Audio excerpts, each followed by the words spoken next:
Today I want to tell my EPIK story. So we're going to talk about the EPIK application timeline and prices, because nobody told me that applying to EPIK was like not free. If you're going to apply to EPIK, you need to have a little money in your pocket, honestly. You're going to acquire some random fees for important things that are part of the application process. I kept a detailed list of all the things that I had to pay for and times of stuff that I did and whatever. So here is my application timeline and price list. I applied for a fall intake. So the application for fall term opens around February. So around January-ish, I sent out a message to Korean Horizons and told them that I was interested in applying to EPIK and I wanted more information, yada, yada, yada. So I got my initial response from Korean Horizons January 10th of 2019. All of my interaction with Korean Horizons was free.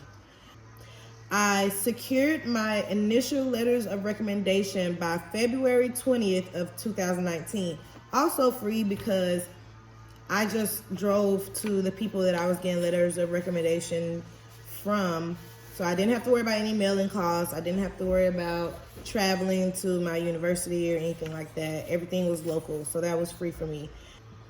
So I officially submitted my application February 26th of 2019. I submitted my application to Korean Horizons. I was asked to revise my lesson plan. I needed to flesh it out more, make it more in-depth. Ironically, because none of my lesson plans here are fleshed out at all, and nobody even checks them. They're literally just for me. So very specific situation though. You could have to turn your lesson plans in. So I was asked to revise my lesson plan. I did that. I gathered all of my documents as well. To get the notary was very cheap. The apostle was about $50 for the degree. The criminal background check by itself was about $50. And then to get that apostle was about $50. So already I'm in $150. Let's say the notary costs like $7, then that's about $14 maybe. I don't know. I really don't remember. I know it was really cheap. It might have been $2. I honestly cannot remember. But rounding up, about $100, definitely at least $150. Maybe $160, $170. And 2 Seal University transcripts. Obviously, we talked about references. That was free. 2 Seal University transcripts. That was also free. I'm not sure how other universities work, but my university gave me 2 for free. I actually still have some more that I could get for free if I needed some more. So check with your college or university and see what their policy is on that or whatever. So that was my documents. I was later asked to secure a 3rd letter of recommendation. They said that one of my letters of recommendation was for a program that I participated in a few years ago and that it may be considered old. So they wanted me to get one from my current employer. That took a ridiculous amount of time. I hope he's watching this video because I'm talking directly to you. I appreciate your letter of recommendation though, Rob. Thanks. I finally submitted all of my documents and my full revised application April 13th of 2019. A lot of that had to do with me waiting for that last letter of recommendation. Anyway, I got my acceptance a little over a month later. Korean Horizons emailed me and told me that EPIK accepted me May 20th of 2019. I had my EPIK interview May 27th of 2019. It went very well. I had my practice interview with Korean Horizons May 23rd. They just helped me prepare, refine for the actual interview. It was actually a big help too because I probably would have bombed the interview had I not had that practice interview, because my practice interview was not good, but my real interview was great. It was really great. So it definitely helped. I received my employment offer May 28th. So just five 5 days later after my interview, I received an employment offer. Now, my employment offer was not my contract. I just was told that we have accepted you into the EPIK program. We're going to start sending off your documents to schools to get you a contract. So that's what I mean by employment offer. Then I had to ship out the hard copies of my documents that I secured earlier, the notarized and apostle degree, the notarized and apostle criminal background check, 2 references, 2 sealed university transcripts, and a hard copy of my application. I shipped off my documents June 1st of 2019, and it cost me about $100 to ship them as quickly as possible.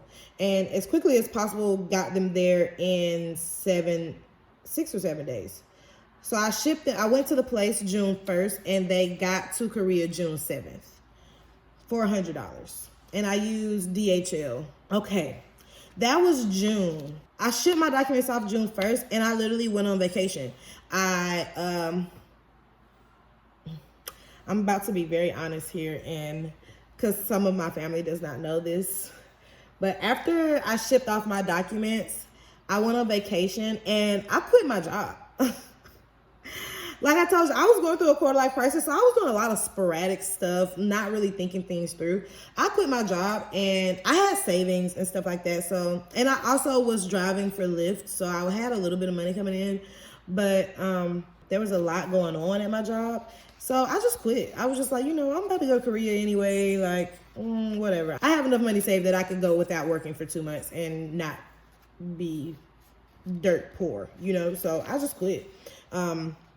And then by the end of July, when I still hadn't received a contract, I started freaking out. I was like, yo, did they waitlist me? Because I quit my job. And like, that's nobody's fault but my own.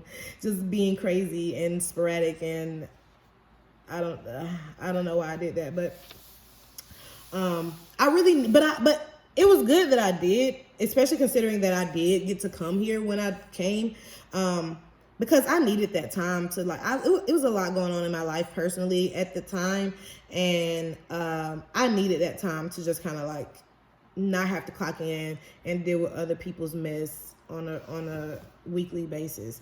So all in all, I don't regret it, but it definitely had me freaking out because by the end of July, early August, I still hadn't received a contract from EPIK yet. And I just knew that I wasn't going to be able to leave until January. So I started looking for work. I'm trying to get my life back on track because I think I'm finna be in Atlanta for another 6 months.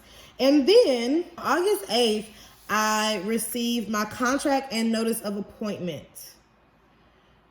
It was the middle of the night, and I immediately freaked out. I was up at 3 o'clock in the morning for no reason. Like, I just woke up out of my sleep, and I decided to check my email, and there it was. I had a real employment offer. I had a real contract, a real notice of appointment on August 9th, and I was expected to be in Korea August 19th.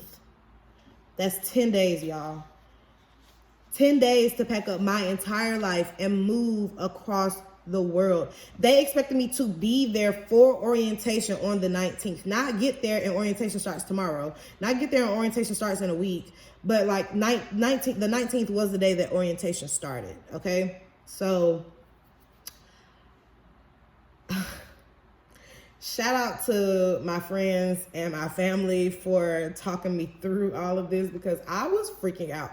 I really felt like there was no way that I could do that. There was no way that I could pack that quickly, that I could buy all the things that I needed to buy, that I could tighten up all my loose ends in Atlanta, see all of my friends and family before I left. I didn't think that it was possible. I really didn't think it was possible. And I thought I was going to have to pull out of my contract and wait a year before I went.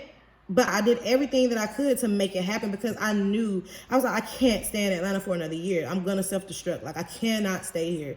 And I got it done. I mean, I'm here now. So clearly I got it done. Don't ask me how I did it because it was nothing but a lot of hard work, determination, sweat, tears, and the grace of God, honestly, because, that was a mess. That was very wild. And I'm so grateful for everybody who helped me through that, because I couldn't have done that by myself. I couldn't have done it by myself at all. I'm so grateful for everybody that I have in my corner. So yes, I got my contract on the 8th, the 9th, and I immediately bought my plane ticket. I immediately went down to the consulate. It was only 20 minutes from where I stay, because I live in Atlanta. So the consulate was like 20 minutes from where I live. So getting there, I didn't have to worry about shipping or anything like that.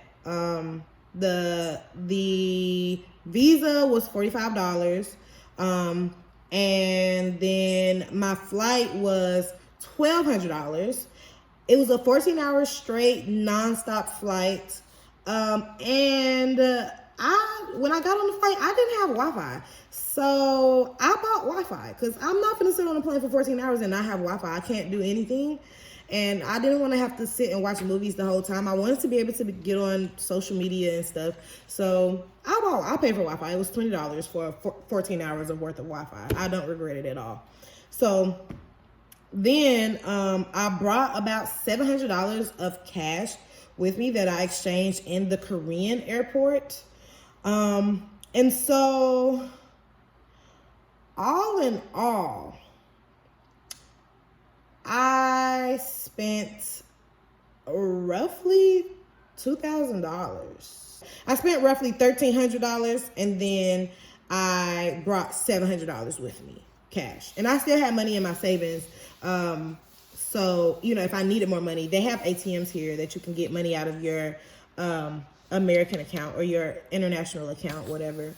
You get reimbursed for your flight, but you have to come out of pocket for it. So you need to have that money for your flight. If nothing else, you need to have the money for your flight to get there.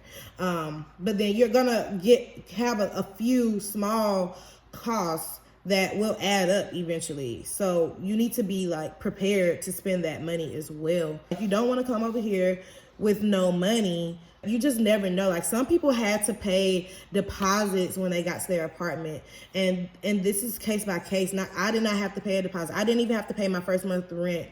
I have to pay 2 months at the end of the month, at the beginning of the next month. But he let me live there for the first month without paying rent, because he knew that I had just got there, I hadn't gotten paid yet, and everything like that. So shout out to my landlord, because you held it down, POP. But you never know what you could run into. So come over here with money to spend, but have a little money tucked away just in case, because you just never know. That's my advice to anybody traveling anywhere. Always bring cash with you when you travel internationally. When you travel anywhere, you should always have cash, because you never know if your car is going to work, if you're going to be able to find an ATM close by. That's just bad traveling etiquette. Bring cash with you always, and have money that you can access, once you're there. But yes, with all of that being said, have your coin together, sis, because you're going to need it. But yes, you can do this. If you want to apply to EPIK, if you want to come to Korea, you can do it, man. It's really not, it's not that difficult. It's really not that difficult. You just have to be determined, and you have to want it. You have to really want it. But that's with anything in life, right? Anything in life. So I'm just rambling now, so I'm just gonna go ahead and cut this video off. You're gonna You're going to acquire. Okay, wait, no. Cut. So I got my initial I secured my initial letters of recommendation by February 20th. For your recommendation letters, you could inquire costs there. Acquire. Why do I keep saying inquire? And then the apostle was another $50.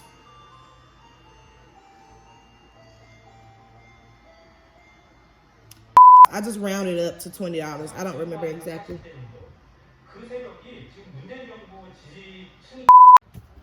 I don't know why it's so much noise today. They really don't want me to be great. They don't want me to make these YouTube videos for y'all. I'm sorry. Y'all.